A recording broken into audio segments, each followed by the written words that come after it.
Many of you know me. I'm Kathryn, also known as Kathy Davis from WBAI Radio. And I've been doing a spiritual program there for probably more than I can cognitively remember, maybe 20 years, I guess, maybe 15 years, something in that neighborhood. But I've also been working on this pathway for a much, much longer time.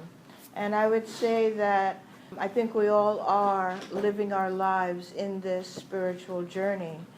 And it's just a question of coming to understand and to recognize what our life is saying to us. Our experiences, our relationships, the way our body feels, everything that occurs in our life is a language. And it's a language in which we are being spoken to from I would say the soul, from the aspect of ourselves that sent us here. And we are in this world really as a part of an evolutionary process of our own soul, of our own higher being. And sometimes life looks really complicated, and sometimes life feels very painful. But from the perspective of our higher being, our higher soul, it's just a way of getting you, the soul, collectively into this new state of being.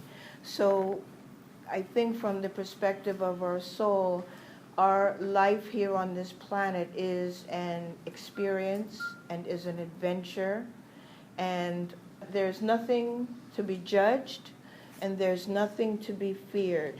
And so when we are approaching our birth, before we go sort of lean into that birth process and our soul meets the physical body that's going to be you in this embodiment, anything is okay. Any experience is okay.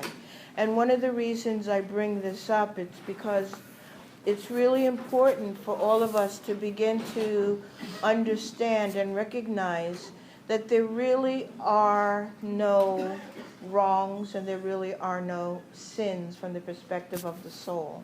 Because from the perspective of the soul, we are here to have the experience of a lifetime, but we're also here to collectively evolve the consciousness of humanity into a cosmic whole.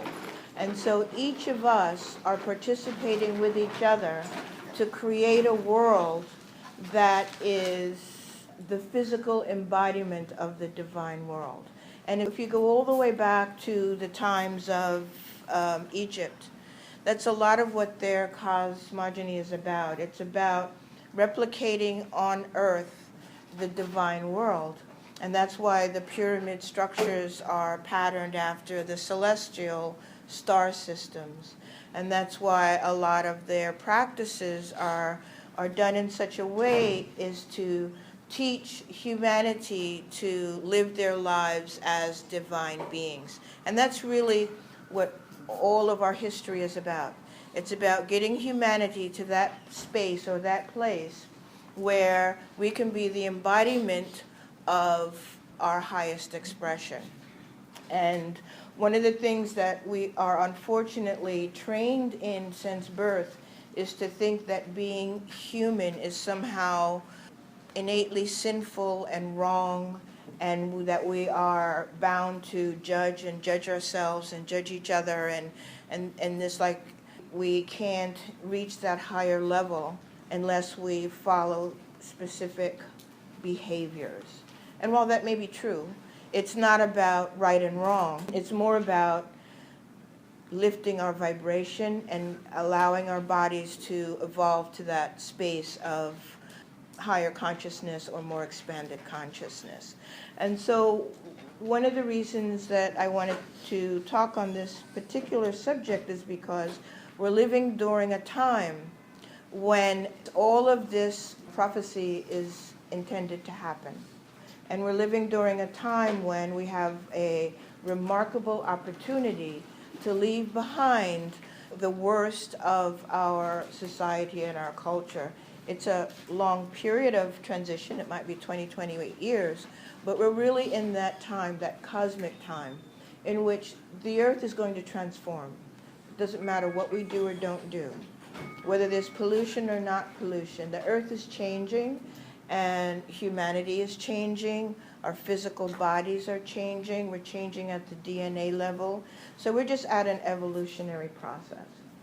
And one of the things that I have, I would say, a great pleasure with and a great joy is that as I've been going through this process of spiritual cultivation, spiritual development, a lot of meditation, yoga, qigong, all the practices that I like to do, I witnessed myself move from a state of being almost in constant psychological, emotional pain. I was always in a state of suffering. I always felt that the world was, there was just so much pain in the world. I just felt very much in tune with that pain. And I felt that my life experience took me through a lot of tragedies, a lot of challenges. And I just watched, as I went through this process, how I've been able to move into another state or another stage of having a relationship with these challenges. The challenges are still there. It's just that my relationship to them has changed. And so I don't find it, I'm more in looking at it and beginning to understand life's challenges from the perspective of a soul's understanding. And so I think that's part of the challenge of what, or part of the journey of what we're doing.